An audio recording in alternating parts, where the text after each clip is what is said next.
तनु कमलायतलोचनलोकपते विजयी भव वेङ्कटशैलपते स चतुर्मुख षण्मुख पञ्चमुख प्रमुखाखिल दैवतमौलिमने शरणागतवत्सल सारनिधे परिपालय मां वृषशैलपते अतिवेलतया तव दूर्विषहैरनुवेलकृतैरपराधशतैः त्वरितं त्वरितं वृषशैलपते परया कृपया परिपाहि हरे अधिवेङ्कटशैलमुदारमते जनता विमदादिकदानरतान् परदेवतया गदितान् निगमै कमलादयितान्नपरं कलये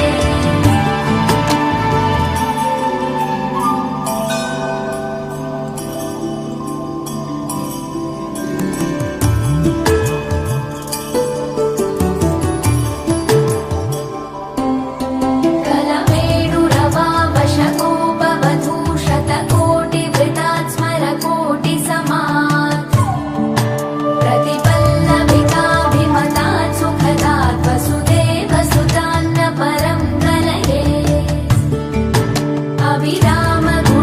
अविरामगुणाकरदाशरथे जगदेकधनुर्धर धीरमते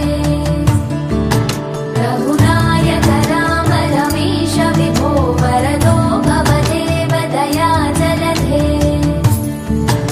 अवनीतनया कमनीयकरं रजनीकरचारुमुखापुरुहं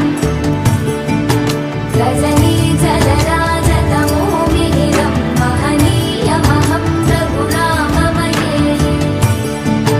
सुमुखं सुहृदं सुलभं सुखदं स्वनुजं च सुखाय ममोघशरम् अपहाय रघूत्वहमन्यमहं न कथञ्चन कञ्चन जातु भजे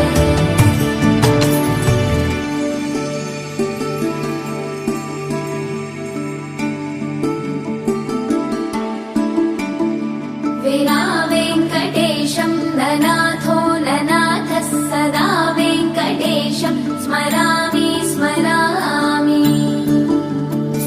हरे वेङ्कटेश प्रसीद प्रसीद प्रियं वेङ्कटेश प्रयच्छ प्रयच्छ विना वेङ्कटेशं ननाथो ननाथः सदा वेङ्कटेशं स्मरामि स्मरामि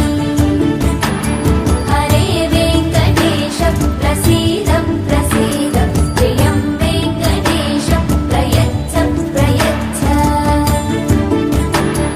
अहं दूरदस्ते पदाम्भोजयुग्मं प्रणामेच्छयागत्य सेवां करोमि सकृत्सेवया नित्यसेवाफलं त्वं प्रयच्छ प्रयच्छ प्रभो वेङ्कटेश अज्ञानिना मया दोषान्न शेषान् विहितान् हरे क्षमस्वत्वं क्षमस्वत्वं शेषशैलशिखामणे अज्ञानिना मया दोषान्न शेषान् विहितान् हरे क्षमस्वत्वं क्षमस्वत्वं शेषशैलशिखामणे